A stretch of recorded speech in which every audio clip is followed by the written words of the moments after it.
Jadi lebih baik kita kuat konservatif. Toh, so far kalau saya perhatikan ya, growth credit as a total BCA tetap selalu di atas industri, slightly di atas industri. Ya, artinya dengan pace yang kita lakukan sekarang, dengan policy prudent loans yang kita lakukan sekarang, ini udah cukup menjanjikan lah. Dan kita nggak mau serakah, jadi tetap aja kita jaga itu. Nah, hasilnya memang kelihatan sekali bahwa kita bisa menjaga NPL kita rendah, loan at risk kita menurun terus. Dari dulu saya pikir double digit dulu ya, mungkin 19%. Turun sampai sekarang 9,5%. Nah, kita bersyukur, tentu bersyukur juga dengan OJK yang berikan kesempatan relaksasi. Kalau nggak kebayang tuh, langsung mereka masuk blacklist semua tuh perusahaan-perusahaan yang benernya bisa hidup lagi kan. Nah, jadi dengan demikian sekarang ini kita bisa menjaga NPL kita tetap relatif rendah lah boleh dikatakan. Ya tuh, terima kasih. Dan coverage-nya besar sekali loh. Ingat saya di atas 200% untuk NPL, dan kalau untuk LAR itu 57%. Ya, untuk ya, LAR 58 itu, Pak sekarang. Nah, itu Bu, kira-kira. Baik, baik Pak. Jadi memang prudent, konservatif ini jadi kata kuncinya ya Pak? Iya, betul. Jadi dengan konservatif pun tetap bisa menghasilkan laba, pertumbuhannya tetap bisa di atas industri. Ini hasil yang luar biasa untuk BCA. Nah, Bu Vera dan Pak Yahya, kita mau berbincang ini nanti lebih banyak tentang kondisi makroekonomi, kemudian tentang industri perbankan ya. Jadi kalau kita lihat kan pertumbuhan kemarin BPS sudah mengumumkan pertumbuhan ekonomi di kuartal 1 yang ternyata itu lebih baik dari ekspektasi di atas 5%. Kemudian kalau dari sisi perseroan ini dari BCA kan sudah menargetkan pertumbuhan kredit ya di level 12-14%. Dengan optimisme bahwa saat ini data-data ekonomi cukup baik untuk Indonesia, kira-kira dari perseroan ada rencana nggak Pak, Bu, untuk menargetkan, menaikkan target pertumbuhan kreditnya? Menurut saya, kalau kita bisa at the range 12% untuk ini ya, mudah-mudahan slightly over itu udah cukup bagus Bu ya. Jadi seperti yang tadi saya katakan, jadi kita nggak melihat begitu baru melihat kiri kanan baik langsung naikkan kredit, no, begitulah. Kita make sure bahwa secara gradual dan berapa kali di BCA itu kalau targetnya 12, kita bisa selalu achieve more than that. Jadi buat apa naikin target? Otomatis teman-teman ini udah punya motor sendiri ya, luar biasa teamwork gitu, ada kesempatan bagus ya. Rata-rata pengen cari cuan lebih lah. Mereka agresif di kredit. Jadi nggak usah ditargetin tinggi juga otomatis naik sendiri melebihi target. Jadi kira-kira gitu Bu. Dan yang penting marketnya juga ekonominya juga bagus ya Pak Yaya ya, sehingga menyalurkan kredit itu penting. Dan kita lihat kan sekeliling kita globally sebenarnya pada bicara mengenai slowing down ekonomi ya Bu ya. Jadi kita optimis mengenai ekonomi Indonesia, tapi tetap harus waspada karena ada bisnis-bisnis kita yang nggak hanya di Indonesia, tergantung juga dengan secara global. Kalau global slowing down, permintaan atau ekspor juga bisa terpengaruh. Harga-harga komoditas juga bisa terpengaruh. Jadi disinilah kejelian setiap bank kita memahami bagaimana celah-celah daripada bisnis itu sendiri. Baik, baik. Terima kasih Bu Vera dan Pak Yahya. Nah, kalau terkait dengan interest rate, ini juga topik yang gak kalah menarik ya.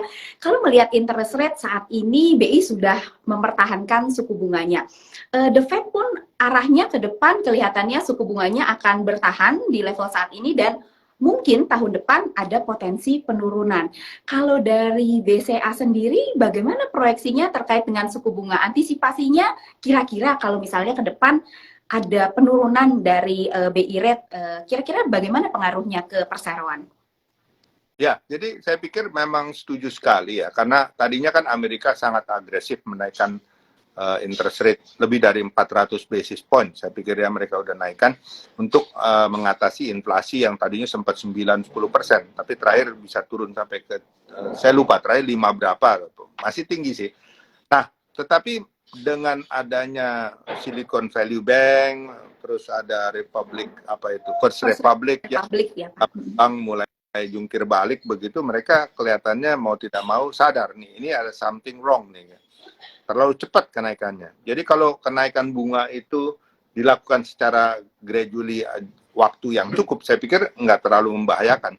Tetapi mereka kelihatannya merasa bahwa ini banyak terjadi, karena di Amerika itu ada 4.127 bank. Bayangkan Indonesia 100 itu aja rasanya udah kebanyakan, ya. Di situ 4.127 bank. Nah, jadi mereka rasanya mulai slowing down, flat, dan mungkin Q1, Q2 tahun depan, Bu. Itu tren untuk mulai menurunkan. Nah, kalau kita lihat di Indonesia sendiri, BI malah tendensinya sekarang saya pikir udah mengerem. Kenapa? Karena situasi terbalik dengan Amerika. Mereka mengetatkan likuiditas. Ya, jadi nggak bisa mereka mengatur interest seenaknya. BI itu melihat bahwa likuiditas perlu dibanjiri. So far kan di Indonesia likuiditas sangat baik ya. Jadi nggak perlu interest rate dinaikkan oleh BI lalu kita naikkan interest. Kalau memang uangnya ketat, pasti BI naikkan, kita langsung naik juga gitu ya. Dan seperti sekarang hanya time deposit itu pun yang bagian kecil dari BCA misalnya yang naik ya, yang lain belum terlalu naik. Nah, ini kondisi akan terus kita pertahankan dan yakin dengan volume ekspansi yang sudah kita lakukan tahun lalu, tahun ini. Jadi kan compounded nih. Tahun lalu 11,7, kemudian tahun ini kalau bisa 12 saja misalnya. Itu kan kalau compounded kan volumenya yang akan ada cukup besar di buku kita ya. Dan kebanyakan itu dari kasa fundingnya. Nah, itu tentu profitnya akan naik meskipun kita nggak perlu menaikkan bunga atau kita tahan dengan at this rate, itu udah cukup. Yang penting volume. Kan kenaikan profit atau yield itu ada dua indikator, daripada volume dan daripada bunganya. Kalau bunga tetap, volume naik, ya tetap ujungnya kan as a total, absolutnya itu akan naik. Ya, itulah yang kita mudah-mudahan terus bisa menentu. Di samping itu tentunya ada fee base ya, karena number of transaction kita juga dulu mungkin sehari 10 juta, sekarang mungkin 100 juta lebih tuh. Kalau nggak salah 140 juta per day loh. Nah, memang nggak semuanya ada fee base, tapi jumlah fee base itu akan terus bisa bergulir bertambah kayak. Karena ada aja transaksi-transaksi yang mau tidak mau terkena fee base gitu kan. Kayak virtual account misalnya, kemudian top up misalnya wallet di teman-teman e-wallet yang lain gitu ya. Kemudian ada transfer antar bank misalnya, meskipun fast tarifnya turun tapi volume cepat sekali meningkat ya. Jadi masih oke lah mengkompensasi penurunan itu. Jadi kira-kira oke Bu, dari fee base kita cukup bagus. Kemudian dari yield kita expect juga bisa stabil. Jadi end game-nya ya secara volume absolutnya itu bisa bagus lah. Ibu Vera makanya senyum-senyum terus gitu ya. Baik. Nah, tadi mumpung kita sedang bicara juga tadi tentang krisis dalam tanda kutip perbankan gitu ya, yang terjadi di luar, Pak Bu, terkait dengan SVB, kemudian First Republic. Ini kan salah satu penyebabnya memang adalah kenaikan interest rate yang begitu masif, yang membuat harga obligasi itu mengalami penurunan. Nah, kalau di BCA kan juga tadi memiliki government bonds, memiliki marketable securities. Kalau dari perseroan sendiri, Pak, dengan penurunan harga obligasi ini berpengaruh nggak sih, Pak? Atau ada mencatatkan loss atau seperti apa? Nah, begini. Strategi kita, waktu kita melihat bunga itu naik dan sudah ada bayangan naik itu nggak akan segera stop gitu ya, akan berjalan sampai tahun 2023 ini, sejak 22. Maka waktu awal-awalnya kita belum masuk di obligasi yang terlalu banyak. Mendingan taruh di placement Bank Indonesia, toh akhirnya Agustus Bank Indonesia menaikkan placement. Jadi yieldnya otomatis naik. Dan kita sangat menjaga sekali untuk reserve kita ya. Untuk short term yang di bawah setahun, seingat saya hampir 200 triliun itu kita persiapkan ya. Anytime ada kebutuhan, kita ready untuk menggunakan 200 triliun itu. Sebagai gambaran saja, saya kira kalau seluruh dana LPS untuk menjamin seluruh bank itu nggak sampai 200 triliun, di bawah sedikit gitu ya. Nah, jadi itu sangat cukup ya artinya. Nah, kedua, memang ada dana-dana lebih yang kita placement di government bond. Nah, tetapi itu pun banyak yang jangka pendek, yang setahun, 2 tahun, 3 tahun. Relatively, kalau yang jangka pendek, kalaupun ada adjustment, itu nggak terlalu banyak. Dan kita seingat saya agresif masuk di situ baru sekitar September Oktober. Ya, jadi belum dari awal gitu. Kalau bank-bank di Amerika itu dari tahun 2021, 20 mereka udah masuk gitu di situ dengan 1,2, 1,7. Bayangkan sekarang di sana udah 4,5, 5%. Nah, itu underwater banget dah gitu ya. Jadi diskonnya tuh bisa 30, 40, 50% kali.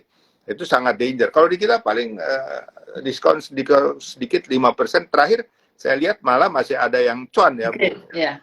Masih gain, kita masih gain. Kita gain sih. Karena Kita gain. naikannya belakangan, baru kita mulai tambah portfolio kita untuk government bond. Dan rate yang sudah tinggi ya, udah di rate pernah sampai 7 lebih. Sekarang mungkin sudah turun ke 5,75. Iya, iya. Waktu itu sempat di September Oktober itu 7% yieldnya ya, yieldnya. Iya. Bahkan dolar itu sempat government Indon itu sempat 6,2 loh, paling tinggi. Sekarang mungkin udah turun ke di bawah 5 sedikit ya, Indon.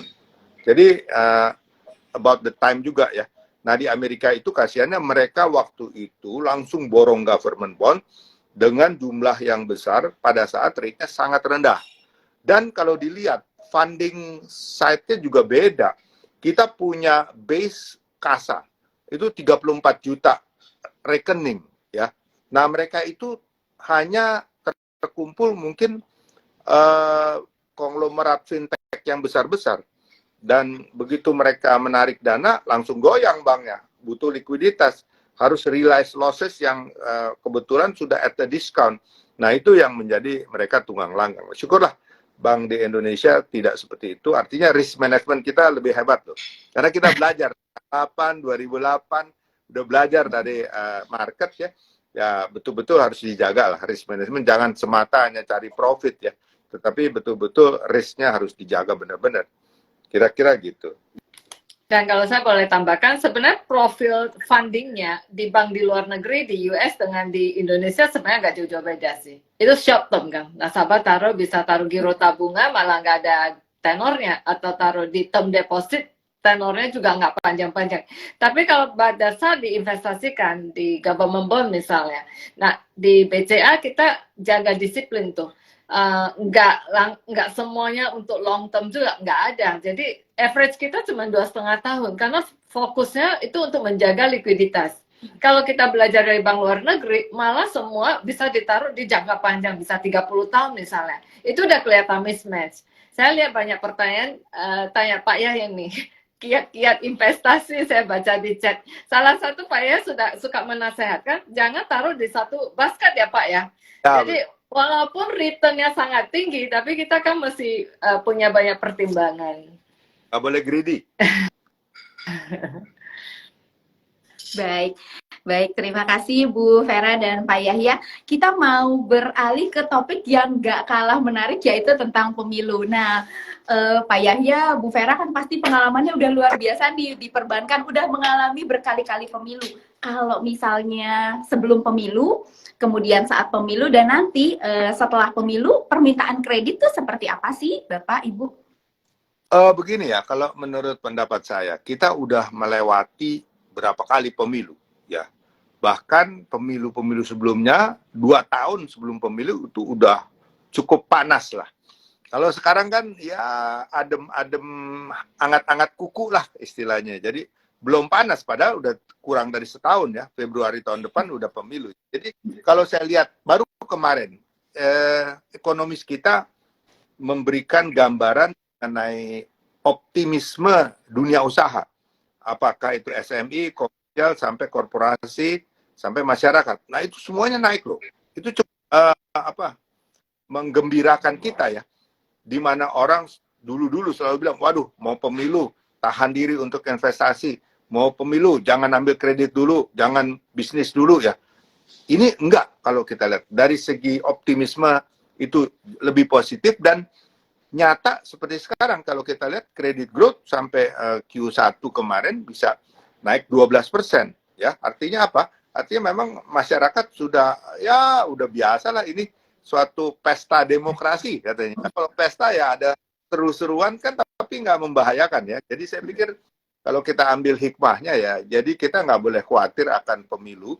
Bahkan kita harapkan pemilu itu bisa menggairahkan kembali ekonomi kita.